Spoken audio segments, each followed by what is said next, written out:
I decided that I wanted to focus my energy on using technology to mitigate climate change and ways to bring social empowerment through technology. So that's me in a nutshell. Oh yeah, and I started this project last summer with Gwen, and since I've been working on it. So you can go to our website, AirWatchBayArea.org. And just as a quick overview, the AirWatchBayArea website and reporting app are digital tools to reveal and act on air pollution in the San Francisco Bay Area, and we're focused on communities, air quality near the region's 5 oil refineries. So we see Benicia, Vallejo, Crockett, Rodeo, Richmond, and Martinez. And just to give you a tour of some of our features, we view real-time air quality data for a cocktail of chemicals, including PM2.5, toluene, benzene, from different monitors across the Bay Area, from community monitors as well as setup ones. We also show wind speed and direction, and we also show user reports, which where users can use our app or website to report air pollution incidents, including photos. So if they see flaring, or if they see, if the air smells really bad, or so any sort of those kind of air pollution incidents, you can report those on our app, which will show up on the website. And we have a mobile app and website, so you can either use the website, or you can download our app, which is just AirWatch Bay Area.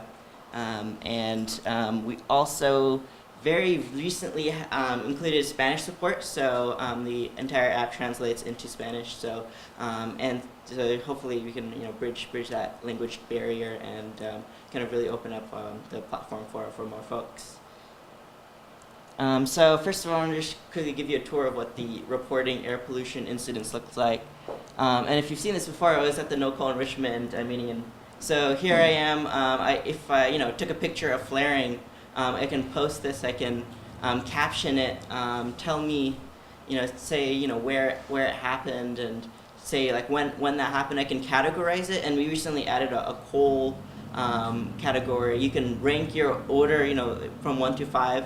You put in a cross street or some sort of address, and it gives you suggestions. You can describe what you're experiencing. What health symptoms you're experiencing at the time, and try to bridge that gap between what's happening in the air and what's happening to your body, and then provide some additional comments, and then you hit submit. So when you submit, you end up showing up on the website, and you get like a feed of all these people from all these different communities, reporting very interesting and important updates to what they're experiencing, and you can just scroll through and see them.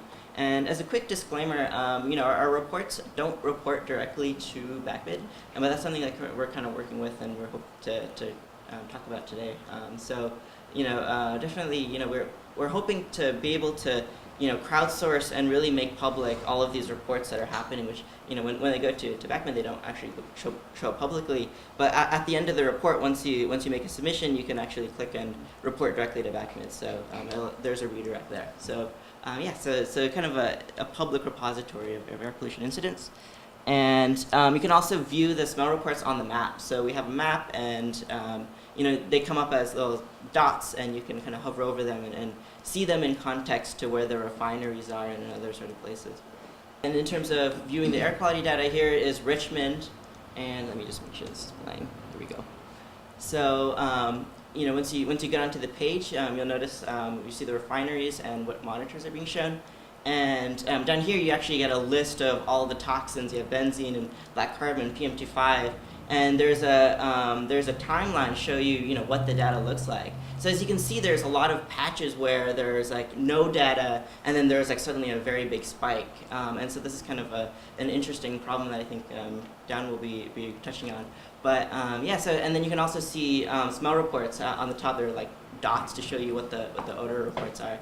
And we have many different communities. You have Richmond, Crockett, Rodeo, Benicia, Vallejo, and Martinez, and you can see refineries in context to the monitors, and you can click on the monitors to see what those data are. So and so we're very much working towards building out community monitoring, and also showing where the monitors are, and as well as targeting different refinery communities. we'll be talking about, the future of AirWatch Bay Area. And really, it's in your hands. And so we're really hoping to, take your feedback and really see if we can expand this platform or make this platform useful for your campaigns as well as, your everyday needs and to target as many communities and different groups. So with that, I'd like to pass this along to the next person, but if there are any questions or comments, I'd love to receive any questions you might have. Interning for was working on the fence line system in Crockett Rodeo and trying to make that accurate and figuring out whether the UV open path monitors could substitute for the FTIR. And so, I'd been aware of that system for a long, long time, and then after the Chevron fire, I knew that there were more systems going in, and there's just a lot of data there. And so I kept thinking, there's so much data there. Why isn't somebody doing something with it? It doesn't look like it's making a difference. It doesn't look like it looks like it's just coming along, and I'm hearing more and more communities argue for fence line monitoring and thinking, but what good is it doing, actually? One of the reasons it seemed to me, or some of the low-hanging fruit maybe, in terms of it making a difference, was that the websites that were reporting the data seemed pretty inaccessible. You could see what was going on right now, but could you come up with an 8-hour average or a monthly average or an annual average? Forget it. Like how would you even do that? And so I proposed to the National Science Foundation that, among a bunch of other things, we'd create some sort of web-based interface that was more interactive, that let people, explore all the data in the hopes of using it better. And in the process of working with Nancy and Jan and Constance and Kathy and others, it became really clear that that wasn't the only need, that we needed the smell reporting, that we should try to find a way to connect it up to health, that we needed to find a way of figuring out what the data meant. All kinds of things, and some of them we've been able to tackle, and many of them we haven't. But that was where the motivation came from, was that I looked at these. Really, here in the Bay Area, you guys have got state-of-the-art, well, that's probably too strong. You have more extensive monitoring at oil refineries than anywhere else in the country. Much more extensive. And I was really, but it didn't seem to be doing much good so far, and I was curious to know whether it was possible to work on that a little bit. So that's one set of motivations. And then Constance and Nancy, I think, are going to talk about some other ones.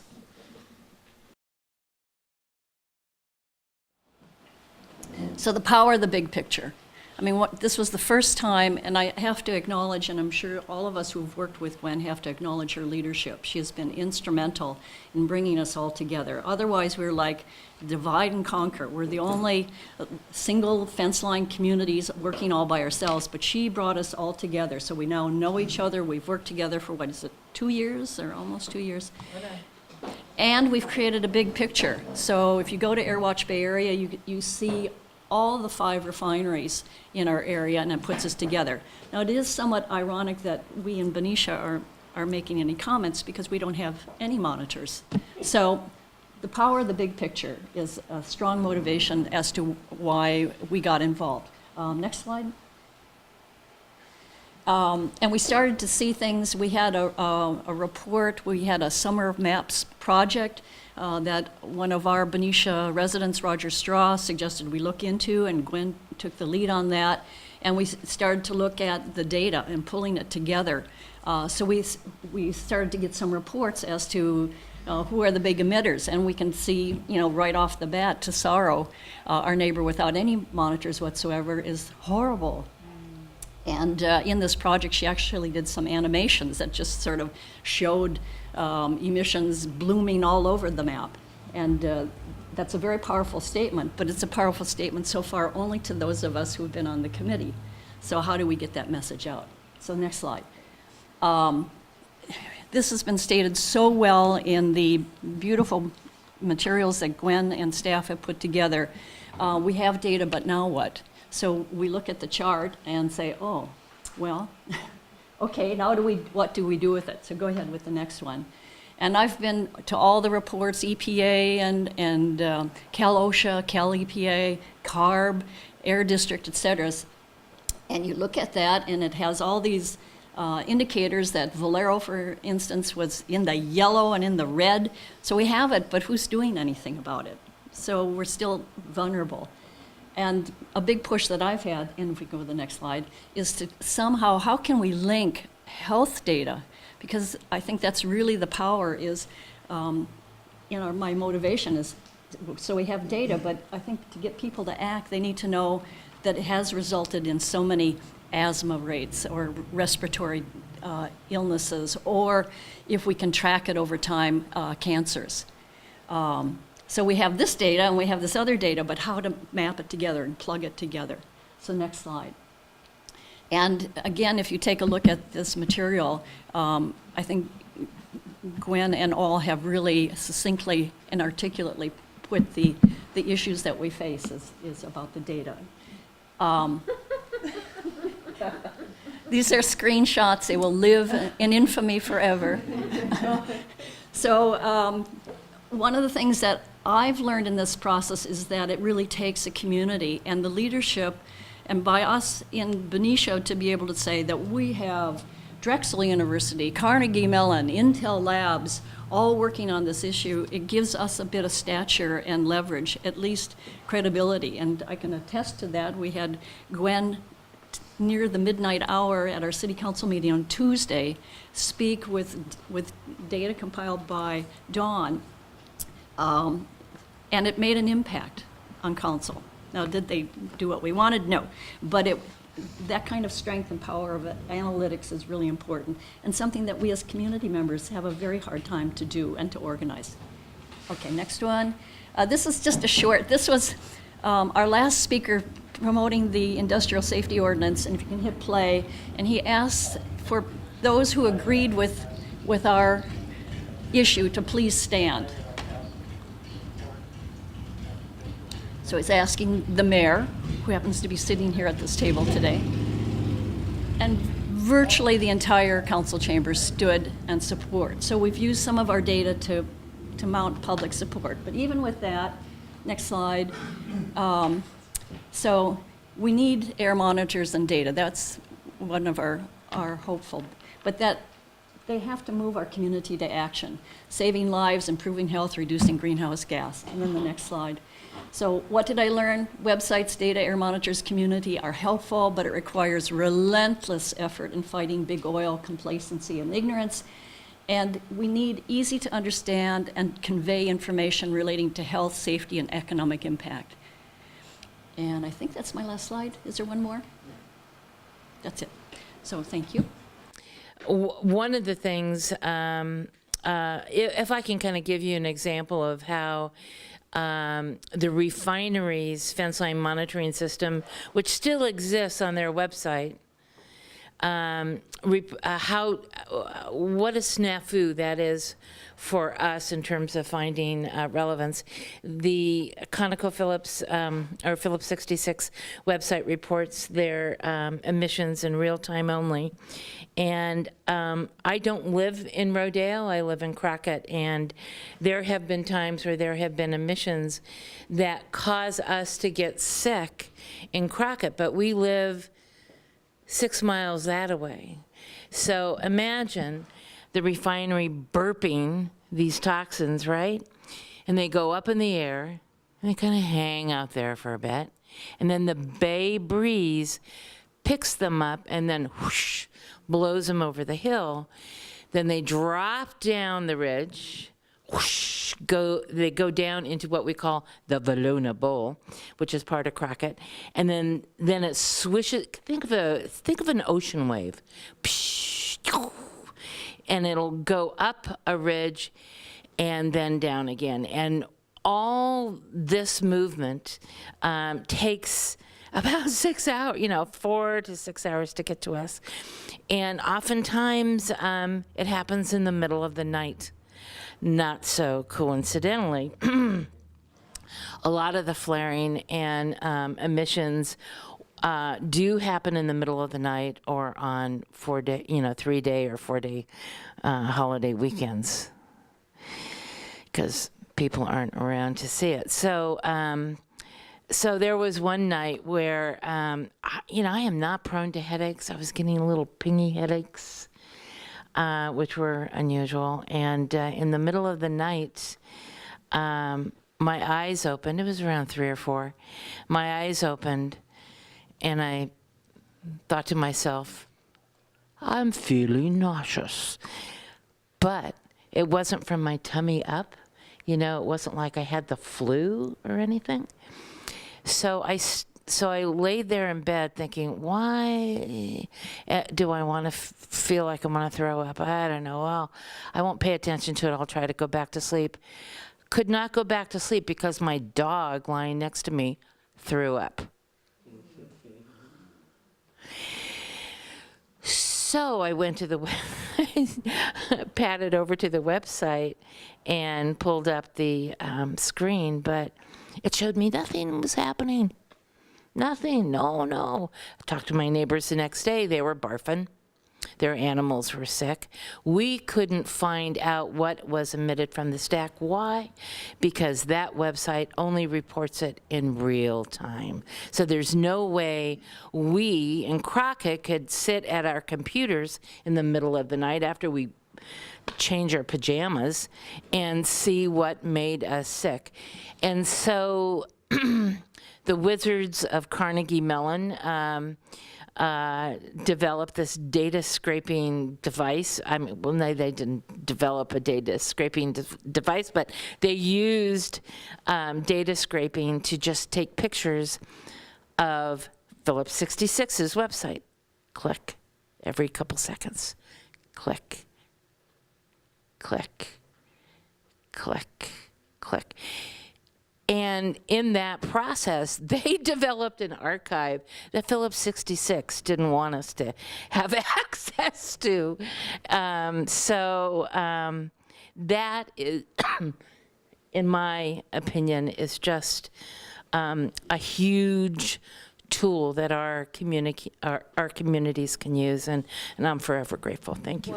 We were trying to think about this problem of so you remember you saw the website and you saw those streams of data down below, right? So you'd have like a little blip and then it'd go away, and you get a little blip and then it'd go away, and then something else would blip at a different time and go away, and then blip at a little time and go away. And it turns out that is that's kind of frustrating in a way, because it's like, oh wait, like for 2 months, and I mean it's good that you're not seeing a lot of spikes of benzene or whatever it is. That's good.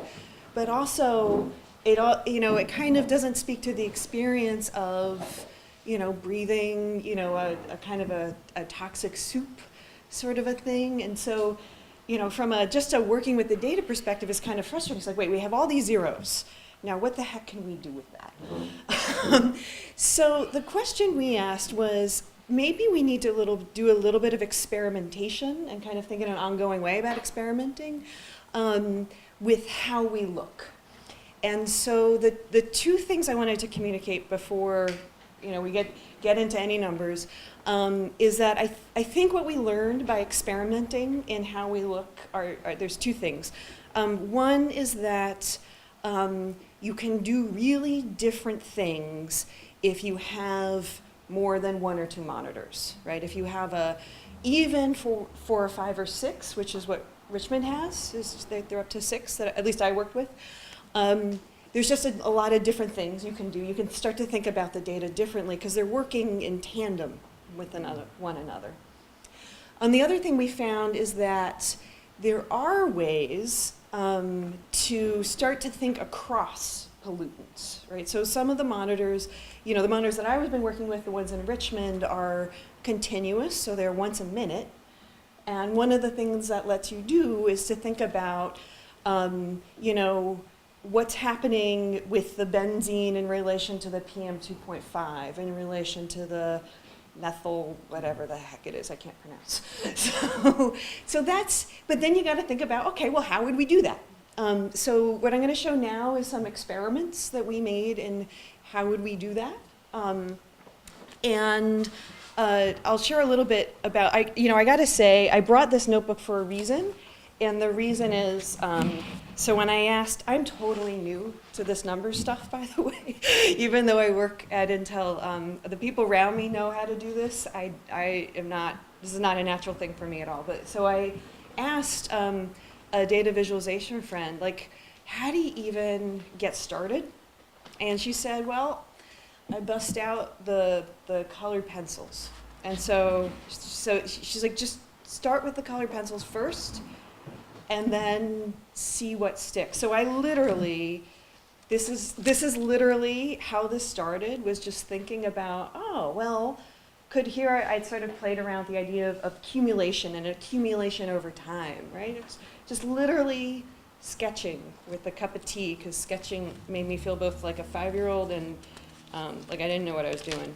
And then I said, well, what if we did this thing where we tried to like see when all the chemicals were going off at different times? So again, it's just, this is not the fancy stuff. What we did was we teamed up with someone who could write computer code to do the fancy stuff, but that's literally, this is like data visualization is kind of how it actually works. So let's share some numbers from Richmond. So we farted around with the numbers from Richmond. You might remember that the setup in Richmond is at 3 different sites around Richmond. There's a fence line monitor, which is much older, as far as I understand it, and the ones placed in the community. And so they map onto one another. So Point Richmond has a community one and a fence line one. Atchison Village, community one, fence line one, and North Richmond, right? So we've got 2. The first thing we found was that the vast majority of the time, there were non-detections, right? So it's not picking up on anything. It doesn't matter which monitor you're talking about. Vast majority, it's not picking up on anything. It doesn't, all the monitors, vast majority of the time, it's not picking up on anything. Doesn't matter what pollutant you're looking at, vast majority of the time, nothing to see. And then when there is something to see, it tends to be really close to the detection limit. So you're getting a lot of low-level stuff, and and then some occasional pretty big spikes. So this is just benzene. We could be looking at any number of pollutants. We just sort of picked one. So one of the things that tells us is that the detection limit, like how sensitive the thing is, starts to really matter here. Because if it's not so sensitive, then the bulk of what you could be looking at is no longer there. Does that make sense? If we're all very close to just over what the monitor can do, then if you have a worse monitor that isn't so sensitive, you're even in a worse position. So Sophie, if you could go again. So then this is the bit where we start to think about comparison across different monitors. So what we did was we compared at each site. So here, this is just an example from Point Richmond. They all kind of look like this. So, and we said, all right, let's take the data and let's take all the times when both the community and the fence line monitor were showing 0, right? Right, when they're in agreement. And let's take all the times when they're in agreement and they're showing a detection, right? They're both showing that something's in the air. Now, presumably, the actual air between where that fence line monitor is and where the community monitor is, there might be some difference, but it's not going to be gigantic, one would think. And what we found was, again, the vast majority of the times, and we can send this around, so you don't need to take pictures. I mean, you can, but the vast majority of the time, both are saying nothing to see, right? Now, bear in mind that these are 2 different kinds of monitors, right? So you've got the one at the fence line is sort of old and is not very sensitive, and the ones at the community site are much newer, much more sophisticated, much more sensitive. And lo and behold, the community ones, when there's a discrepancy between the 2, the community ones are showing something a lot more than the fence line ones. And we think this could be due to just the fact that they're more sensitive. It could be due to maybe some other things, but so, this is the smallest discrepancy we found. So this is sort of, the community one is showing something 7 times more often. We found instances where it's, showing something 500 times more often, right? The range between how the comparisons stack up is really big, but it's always the case that the community one picks up on something more. If I'm not being straightforward or clear, please tell me. Yeah. There's one clarification. Uh-huh. So picking up, the sensitivity is one part of it, Yeah. but the criteria is another. Yeah. So are they using the same criteria for detection for both monitors? This, Or I is don't. one monitor, so for example, in the report it'll say the maximum is 8 ppm per. Oh, you mean the regulatory The detection? regulatory detection. Yeah, this is just what the The monitor, existence of it, period. what the monitor Gotcha. can sense and can't sense. So I'm Gotcha. throwing out anything, Okay. where the regulatory body said, Okay. oh, above a certain amount you should be worried. I'm throwing all Okay. of that out and just saying, what do we get? Just Gotcha. at a Thank crude you. level. Yep, okay. So Sophie, if you could sort of move forward. This is just another, it's the benzene one. It shows the same pattern, right? And we could do this for lots of places and lots of different pollutants, and you'd get a very similar pattern. So if you can go.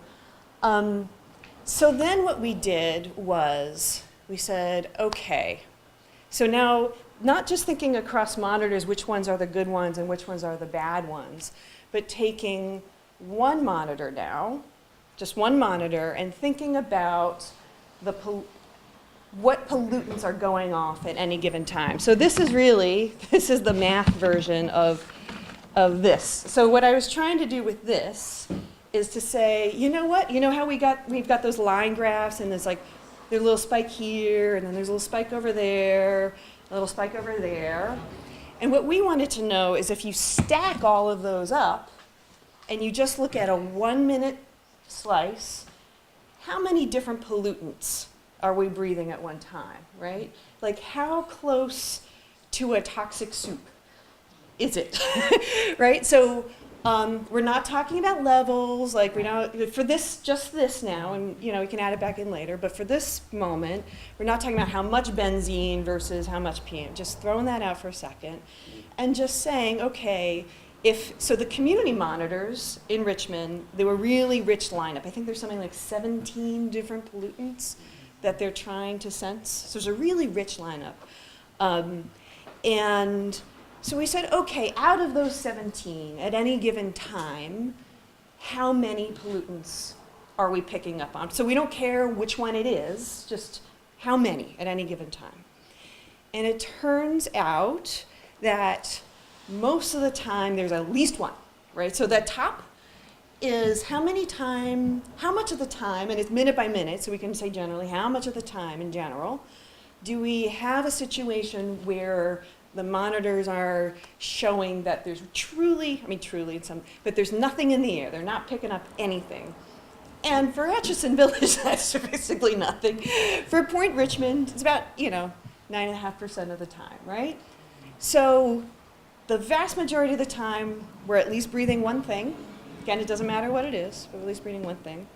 Then we looked at the other end of it, right? So how much of the time so we made a call, right? We said, you know what, we're gonna say that once you're at about 4 or more pollutants, we're gonna call that toxic soup, right? This is totally a not technical definition. I'm sure the air chemists would shout at me for doing this. They might have their own definitions, which should probably be brought in at this point, but as a kind of non-expert definition, all right, toxic soup, just 4 or more. Just see what 4 or more is. Yeah, about, depending on where you live in Richmond, it's about a quarter of the time you're breathing. Now, this might not be continuous, right? So it might be a couple minutes here, a couple minutes there, but largely a quarter of the time, the cocktail gets up to about 4 chemicals. It can get up to about 13 different chemicals, and that's rare, thank God, but it's rare. In wintertime, the thing I didn't show is there's a seasonal variation. So in wintertime, especially in Atchison Village, that goes up to about 50%. And at the end of the year, they do a lot more processing. Like when people are off, they do, and we've been tracking it. They just go hard. For the last 2 weeks in December, they go hard. They go hard. 6th of January, they do a turnaround. Yeah. There's a lot of flaring during the year. Wow. Yeah. Okay. Yeah. So, and again, so if we're thinking about, this just as an example of, the idea that it's worth sort of, it's as Chad said, it's a marathon, it's not a sprint, right? So it's worth sort of saying, okay, you know what, we've got some sort of, thing for now, right? It's sort of what AirWatchBayArea does today, which is the most, as straightforward as we could get it, recognizing that doing something straightforward is the hardest thing in the world. That there's always that element of sort of asking, well, if we looked at it a little bit differently here, looked at it a little bit differently there. So particularly as, the situation with monitoring is always changing, right? So people are now asking, what can we do with a network of low-cost, sensors, right? You can do things more spatially, but then you lose the ability to do this because you're only looking at one pollutant, right? But you can do other things in terms of the wind and the dispersion and all the rest of it, right? So as the monitoring technologies change and the situation changes, right? There might be an argument for also kind of saying, well, what next can we ask? We've got one final visualization to show. Before you go on, Please, yeah. quick question. Uh-huh. All the refineries, those are fence line, right at those are fence line monitors right at the refinery? The refinery, where it says refinery, those are the fence line. Yeah. So again, you can see, isn't it interesting that? What it really says is Yeah. location is key. And sensor quality as well. Yeah. So both of those But things, yeah. 25, 250 to 1 is not sensor quality. 250 to 1 tells me that, what people have been saying, the stuff goes off the stack, up the stack, and disperses. And it doesn't sit right next to the refinery is the game that's been playing. Yeah. Where you put the monitors dictates the result. And the spectators and the regulators are coming to the refinery to do their studies. Yeah. Right. Yes. So, and it's a worthwhile discussion to say, okay, Richmond made a really good stab at it. They got high quality stuff as far as we could do at the time in the right places. And then you can start to ask, okay, well, what next? Well, what would happen if that were expanded to a broader area? You can't characterize, there are people who can characterize what happens to how you mesh this with wind. We can't do it because we don't have the skills, but there are people, and it's not that fancy if you're in that world, but you can do it, but you need a fuller network, right? So you can do some things here, what we've been able to do here. You can do other things if you have a richer This network. is incredibly dramatic. Yeah. Yes, we should all get copies of this. You're getting copies. It's I mean, we can great. have a list. I mean, Yeah. It's consistent, we're talking 300 to 1. Yeah. And it's also, it's a function of the community, right? If you're only ever thinking about, today's regulation and how today's regulation works is a single chemical at a single threshold, then that's important to show, but it's also important to say, okay, there are other ways of looking, and if you guys have expressed concerns about chronic exposure, toxic soup, then you can start asking, can we show that in the data or not? And somebody can say, well, no, we don't, the data doesn't work that way, or let's try, right? And so this was a let's try. Let's just look at that last one. So the next thing, and the other thing to know is that I don't code. I don't know how to code. The data that we're talking about, this is 2 years worth of data, and 2 years worth of minute-by-minute data across 17 pollutants at 3 sites. So we break Excel very quickly. You cannot do this in Excel. And so the kind of person you need is the kind of person who can write a little bit of computer code. You do not need a fancy data scientist who can do AI, blah, blah, blah. You don't need that stuff. But just someone who can do computer code is the main thing. And so I asked the gentleman, a wonderful student of Gwen's, named Amos Enicola, and I asked him, okay, we've got these counts now. Now tell me, where are these counts coming from, right? So now I do care whether it's the black carbon or the benzene or the PM 2.5. And I just want a rough, over the course of 1 month, where are they coming? Because it changes minute by minute, right? So just tell me, in each month, what does the composition look like? And so at the refinery, we have another one I can send to you. At the refinery, it just shows like ozone mostly and a bunch of little things. So I didn't show it because it wasn't that interesting. This is the community one in Atchison Village, and you can sort of see how like there's a lot of complexity in what comes up, and it moves around. You know, I mean, and this probably isn't the best, even the best way to show it, right? I mean, this is just kind of a sketch before you get to the point where you can, you know, as Kathy says, you know, get to the point where it's simple. I mean, I recognize that this is not simple to stare at. This is what we needed to get, you know, to get to some other place. But yeah, but I'm sure the people in this room could make all sorts of, you know, ask all sorts of questions about why is the black carbon moving around or whatever it is. So that's kind of what we tried, and I should stop, right? I'm gonna stop.